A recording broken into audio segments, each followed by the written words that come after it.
Bonjour, bonsoir à tous, c'est Komorebi. On se retrouve pour une nouvelle Réflexion sur le blog, la sixième ou septième je crois, et la première sur la chaîne YouTube. Oui, je change l'ordre des sujets des épisodes, mais comme ils ne sont pas liés, ça n'a pas spécialement d'importance. Le sujet de la vidéo du jour peut laisser à rire, mais j'ai vraiment eu envie de le traiter. C'est-à-dire que dans sa vidéo, il y aura ça dans notre tête de Joyka, sorti la semaine dernière. Il parle d'intelligence artificielle et du jeu de Go au moment, en disant qu'il ne connaissait pas avant cette anecdote. Et la moitié des commentaires s'agissant de Qui connaît le Go grâce à Hunter x Hunter Ou Bah alors, t'es fan de Hunter x Hunter, mais tu connais pas le Go Je me suis dit qu'il était important de revenir sur ce jeu et sur sa non-présence dans Hunter x Hunter. Venez avec moi, il va être temps de débunker ce complot mondial. Commençons par reposer le contexte. Générique. Ça se passe bien, ça se passe bien, ça se passe bien. Ouais, Je vous remets la même chose. tout pareil, tout pareil. Très bien. Hunter x Hunter est un shonen manga écrit et dessiné par Yoshihiro Togashi. Il est prépublié depuis mars 1998 dans l'hebdomadaire Weekly Shonen Jump de l'éditeur Shueisha et a été compilé en 36 tomes au 4 octobre 2018. La version française est publiée aux éditions Kana et 36 tomes sont sortis au 3 mai 2019. Gonfrix a 12 ans et rêve de devenir Hunter, des citoyens d'élite autorisés à faire quasiment tout ce qu'ils souhaitent sur simple présentation de leur carte de membre. Son père, Jin Frix, qu'il ne connaît pas directement, est considéré comme un des plus grands hunters de son temps. C'est aussi pour le retrouver que Gon veut devenir hunter. Cependant, l'examen de hunter, qui a lieu chaque année, est extrêmement difficile et périlleux. On dit qu'un candidat sur 10 000 arrive sur le lieu des épreuves et qu'un seul candidat tous les 3 ans devient hunter à sa première tentative. Durant les épreuves, il n'est pas rare d'être blessé, voire tué par des monstres, des pièges ou même d'autres concurrents.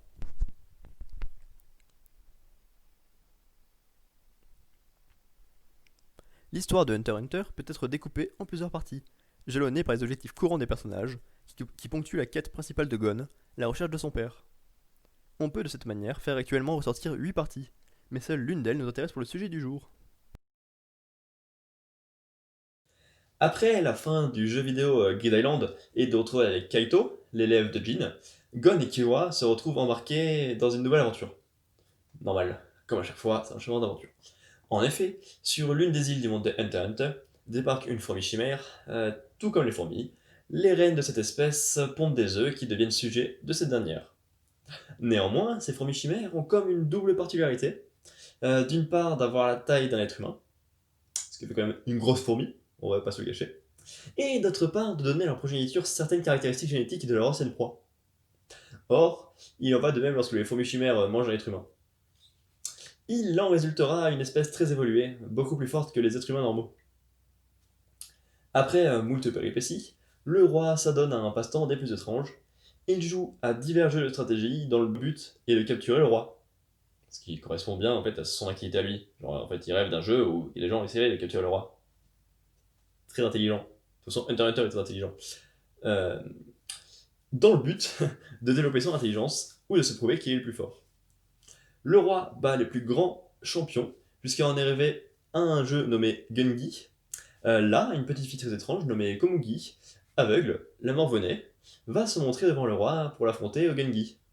Le roi s'avérera incapable de battre la fillette, qui use des meilleures stratégies possibles. Bref, je ne vais pas aller plus loin, car le but est juste de parler du jeu en lui-même et que ce serait dommage de gâcher une de nombreuses merveilles de cet arc narratif. Mais c'est important de reposer le contexte. Et de parler du Gungi, pas du Go. Le Go est un jeu de société originaire de Chine. Il oppose deux adversaires qui placent à tour de rôle des pierres, respectivement noires et blanches, sur les intersections d'un tablier quadrillé appelé Goban.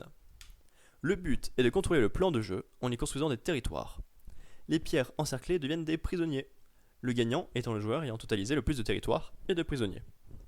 Malgré son ancienneté, le Go continue à jouir d'une grande popularité en Chine, en Corée et au Japon. Dans le reste du monde, où sa découverte est récente, sa notoriété est croissante. Son succès tient autant à la simplicité de ses règles qu'à sa grande richesse combinatoire et sa grande profondeur stratégique.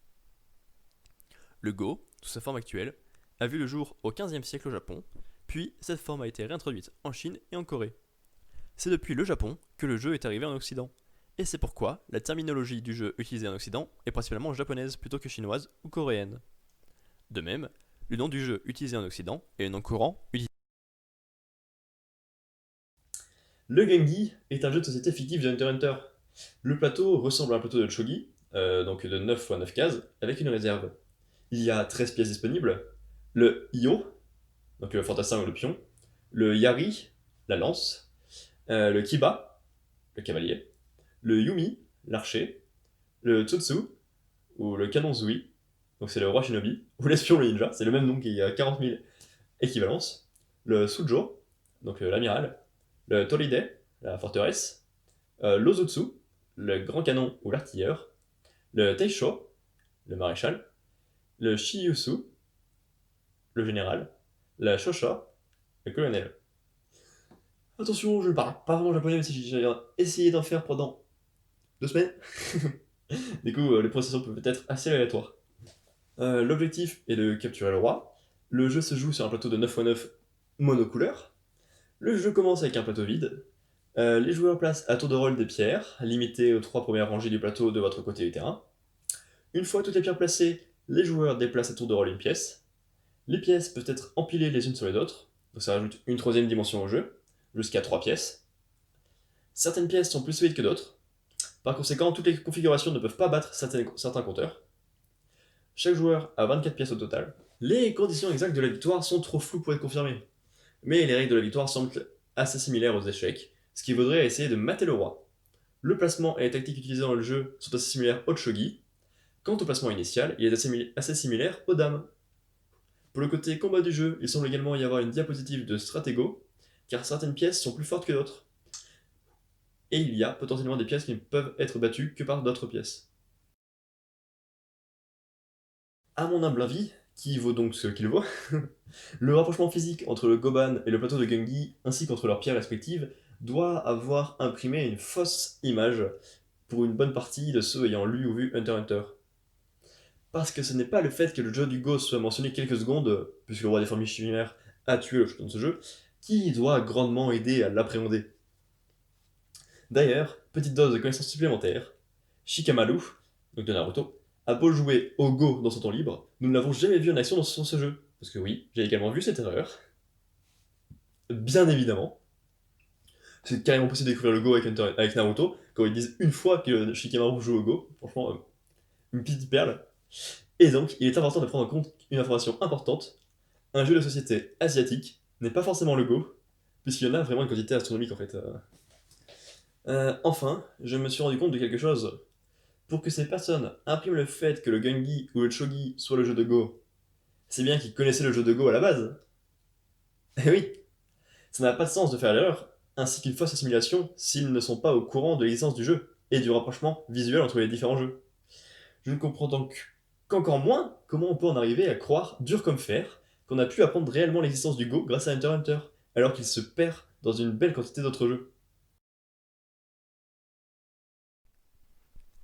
Hikaru no Go est un manga ayant pour thème principal le Go. Les dessins sont l'œuvre de Takeshi Obata et le scénario de Yumi Ota. Yukari Umezawa, joueuse professionnelle 5ème Dan en 2002, a été conseillère technique. L'apparition du manga a débuté au Japon en janvier 1999, dans les pages du magazine Weekly Shonen Jump, et s'est achevée en juillet 2003, et un total de 23 volumes reliés sont sortis. Une version de luxe en 20 tomes a également vu le jour entre février 2009 et avril 2010, et une édition Bunko de 12 tomes entre février et juillet 2012. La version française est publiée en intégralité aux éditions Tonkam, et la version de luxe est en cours de parution depuis juillet 2012. Une adaptation en série télévisée d'animation de 75 épisodes a été réalisée par le studio Pierrot et diffusée sur TV Tokyo entre octobre 2001 et mars 2003. Un épisode spécial a ensuite été diffusé en janvier 2004. La série a également connu 2 adaptations dans le jeu vidéo sur Game Boy Advance, édité par Konami pour le seul marché japonais. Hikaru no Go a aussi relancé le jeu de Go. Le jeune Hikaru découvre un jour dans le grenier de son grand-père un Goban. L'objet se révèle hanté par un fantôme nommé Sai, ancien professeur de Go de l'empereur sous l'ère Heian. Sai se retrouve piégé dans l'esprit d'Hikaru et lui donne peu à peu le goût du Go. Se laissant guider dans ses débuts par Sai, Hikaru rencontre et vainc Akira, un jeune prodige. Dès lors, les 2 jeunes garçons ne vont cesser de progresser et de se poursuivre. Cette série introduit de manière ludique et souvent dramatique les règles de base et de nombreux aspects de la culture du Go au sein d'un shonen. Le succès du manga, comme de l'anime, a d'ailleurs suscité un net regain d'intérêt pour le Go chez les jeunes japonais, puis dans le reste du monde suivant la diffusion de la série. Et ce n'est clairement pas en lisant le manga que j'ai acheté un Goban par exemple. Et donc vous savez, si vous tenez tant que ça à découvrir le Go grâce à un manga, vous pouvez découvrir Hikaru no Go.